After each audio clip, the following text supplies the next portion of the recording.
আসসালামু আলাইকুম। আজ আপনাদের রান্না করে দেখাবো গরুর বট বা ভুঁড়ি। এই বটকে এক একজন এক এক নামে বলে থাকেন। কেউ বলে বট, আবার কেউ বলে ভুঁড়ি। আবার এই বটকে এক একজন এক এক রকম রান্না খেতেও পছন্দ করেন। আজ আমি আপনাদের জন্য একসাথে ৩ রকমের রান্না তৈরি করে দেখাবো। প্রথমে থাকছে গরু ভুঁড়ির মাখো মাখো ভুনা। আর তারপরে থাকছে স্ট্রিট ফুডের মামারা যেভাবে গরুর ভুঁড়ি ভাজা করে, ঠিক সেই রকম ভাজা। এরপরে থাকছে আলু দিয়ে গরুর ভুঁড়ি ভুনা। তো ভিউয়ার্স, ভিডিওটি স্কিপ করবেন না। এই রেসিপি ফলো করে আপনারা যদি বাসায় এভাবে রান্না করেন, তাহলে এই রান্নার টেস্ট হবে অসাধারণ থেকেও অসাধারণ। তো এই জন্য আমাদের এখানে প্রথমে লাগছে গরুর ভুঁড়ি। আমি এখানে গরুর ভুঁড়িগুলো প্রথমে ভালোভাবে পরিষ্কার করে নিয়েছি। এরপর লবণ আর হলুদ দিয়ে সেদ্ধ করে ঠান্ডা করার পর এভাবে ছোট ছোট টুকরো করে কেটে নিয়েছি। আমি এখানে গরুর ভুঁড়ির চর্বি নিইনি, চর্বি ছাড়া ভুঁড়িটা শুধু কেটে নিয়েছি। আপনারা যদি চর্বি খেতে পছন্দ করেন সেক্ষেত্রে চর্বিটা নিতে পারেন। আর গরুর ভুঁড়িগুলো আমি ছোট করে কেটে নিয়েছি, আপনারা আপনাদের পছন্দ অনুযায়ী কেটে নেবেন। আর তার সাথে এখানে বড় সাইজের 2টি আলু কেটে নিয়েছি। ভুঁড়িগুলো যেই সাইজে কেটেছি, আলুগুলো ঠিক সেই রকমভাবে কেটে নিয়েছি। তো ভিউয়ার্স, চলুন আমরা এবার রান্নার প্রসেসে চলে যাই। গরুর ভুঁড়ি রান্না করার জন্য প্রথমে চুলায় একটি প্যান বসিয়েছি আর এখানে 1 কাপ পরিমাণে তেল দিয়ে দিচ্ছি। গরুর ভুঁড়ি রান্না করার ক্ষেত্রে তেলের পরিমাণটা একটু বেশি করে দিতে হয়। আর যদি গরুর ভুঁড়িতে চর্বি থাকে তাহলে তেলের পরিমাণ এত লাগে না, একটু কম করে দিলেই হয়। আমি এর সঙ্গে দিয়ে দিচ্ছি 2টি তেজপাতা, 3টি দারচিনি স্টিক, 6টি সাদা এলাচ, 8-10টি দিয়ে দিচ্ছি লং। প্রথমে এগুলো তেলের মধ্যে একটু ভেজে নিচ্ছি, এতে করে খুব সুন্দর একটা ফ্লেভার বের হবে। এরপর এখানে দিয়ে দিচ্ছি 1/2 কাপ পেঁয়াজ কুচি। পেঁয়াজ কুচিগুলো দিয়ে নাড়াচাড়া করে কিছুক্ষণ ভেজে নেব। যখন কালার একটু চেঞ্জ হবে, সেই পর্যায়ে এখানে দিয়ে দিচ্ছি 1.5 টেবিল চামচ পরিমাণে আদা পেস্ট আর 1 টেবিল চামচ পরিমাণে দিয়ে দিচ্ছি রসুন পেস্ট। এরপর এগুলোকে নাড়াচাড়া করে কিছুক্ষণ ভেজে নিতে হবে, যতক্ষণ না পর্যন্ত আদা রসুন থেকে কাঁচা গন্ধ দূর হচ্ছে। যখন আদা রসুন থেকে খুব সুন্দর একটা ফ্লেভার বের হবে, তখন এখানে দিয়ে দিচ্ছি স্বাদ মতো লবণ। তার সাথে দিয়ে দিচ্ছি প্রায় 1 চামচ ধনিয়া গুঁড়া, 1 চামচ দিয়ে দিচ্ছি জিরা গুঁড়া, 1/2 চামচ দিচ্ছি গরম মশলা গুঁড়া। যেহেতু এখানে আমি আস্ত মশলা অ্যাড করেছি, এই জন্য গরম মশলা গুঁড়াটা একটু কম করে দিচ্ছি। 1 চামচ দিয়ে দিচ্ছি হলুদের গুঁড়া, আর 1 চামচ থেকে একটু বেশি দিচ্ছি শুকনো মরিচের গুঁড়া। ঝালটা আপনারা আপনাদের টেস্ট অনুযায়ী অ্যাডজাস্ট করে নেবেন। এরপর মশলাগুলো একটু ভেজে নিচ্ছি, আর গ্যাসের ফ্লেমটা লো হিটে রেখে কিন্তু মশলাগুলো দিতে হবে। মশলাগুলো নাড়াচাড়া করে যখন খুব ভালোভাবে মিক্স হয়ে যাবে, তখন এখানে মশলা কষানোর জন্য দিয়ে দিচ্ছি সামান্য একটু পানি। পানি দেওয়ার পর গ্যাসের ফ্লেমটা মিডিয়াম হিটে রেখে এই মশলাটাকে আমরা খুব ভালোভাবে কষিয়ে নেব।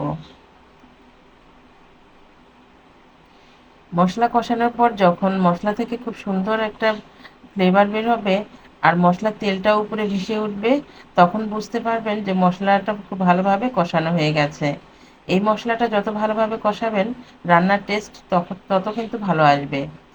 এরপর এখানে দিয়ে দিচ্ছি আগে থেকে ধুয়ে পরিষ্কার করে রাখা সেই গরুর ভুঁড়িগুলো দিয়ে ভালোভাবে নেড়েচেড়ে এগুলো ভালোভাবে মিক্স করে নিচ্ছি।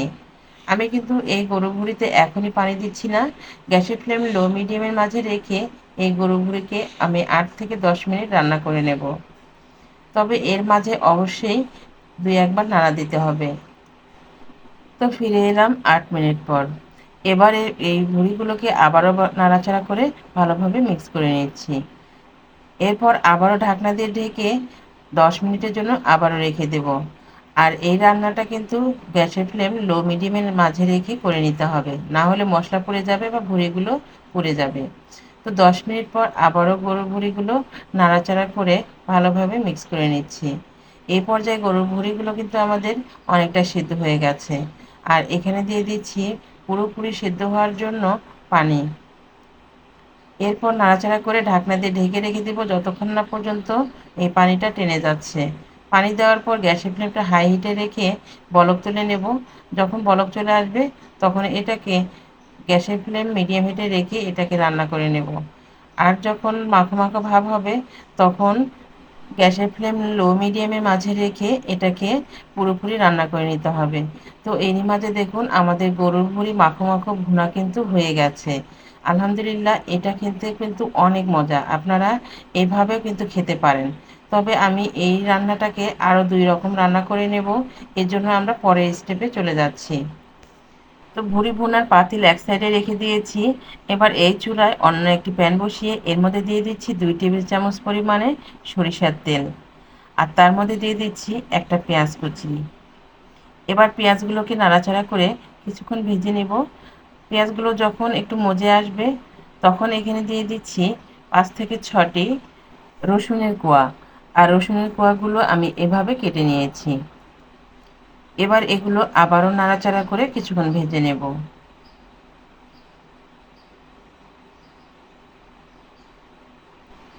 এবার আগে থেকে রান্না করে রাখা ভুঁড়ি ভুনা থেকে অর্ধেকটা ভুনা আমি তুলে নিচ্ছি। একটা ছাঁকনি দিয়ে এভাবে সেঁকে নিচ্ছি যেন ঝোলটা নিচে পড়ে যায়।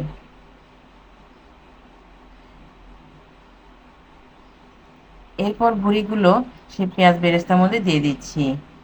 দেওয়ার পর এগুলো নাড়াচাড়া করে ভেজে নিতে হবে।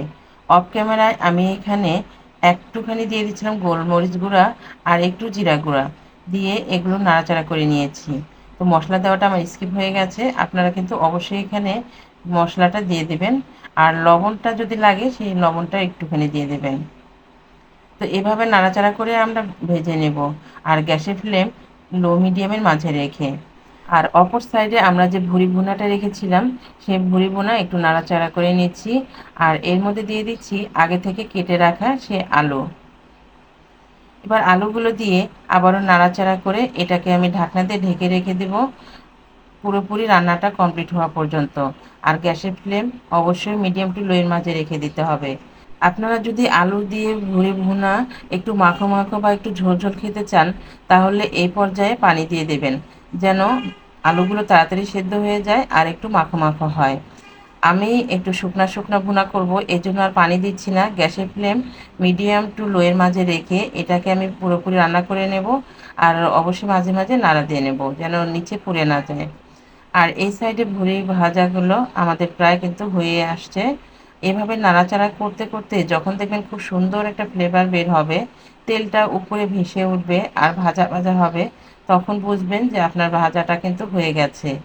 আর স্ট্রিট ফুডের মামারা কিন্তু এই রকম করে ভুঁড়ি ভাজা করে, আর আমরা মনে করি খেতে না জানি এটা কত মজা, কত কীভাবে রান্না করেছে। তো এই গোপন ট্রিক্সগুলো আমরা যদি বাসায় ফলো করি তাহলে কিন্তু আমরা নামি দামি রেস্টুরেন্টের মতো খাবার ঘরে তৈরি করে নিতে পারি। তো আমাদের এই তো ভুঁড়ি ভাজা হয়ে গেছে, দেখুন তেলটা কিন্তু উপরে ভেসে উঠেছে। তো আমরা এই ভুঁড়ি ভুনাকে এবার পরিবেশন করে নেব। আর এইদিকে আমাদের আলু দিয়ে ভুঁড়ি ভুনা হয়ে গেছে। তো দেখুন ভুঁড়িতে অনেকটা তেল ভেসে উঠেছে আর আমাদের আলুগুলো সেদ্ধ হয়ে গেছে।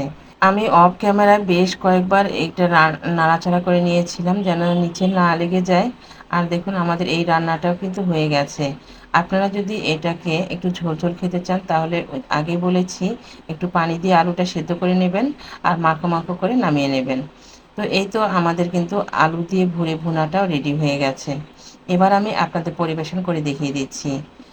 তো ভিউয়ার্স, 3 রকমের ভুঁড়ি ভুনা আজ আপনাদের সঙ্গে শেয়ার করেছি। আর এই 3 রকমের রান্না কিন্তু খেতে দুর্দান্ত চমৎকার হয়, খেতে অনেক মজার। আপনারা এভাবে রান্না করে ভাত, পোলাও, রুটি বা পরোটার সঙ্গে পরিবেশন করতে পারেন। এই সেম রান্না আপনারা ছাগলের ভুঁড়ি দিয়েও করে নিতে পারবেন।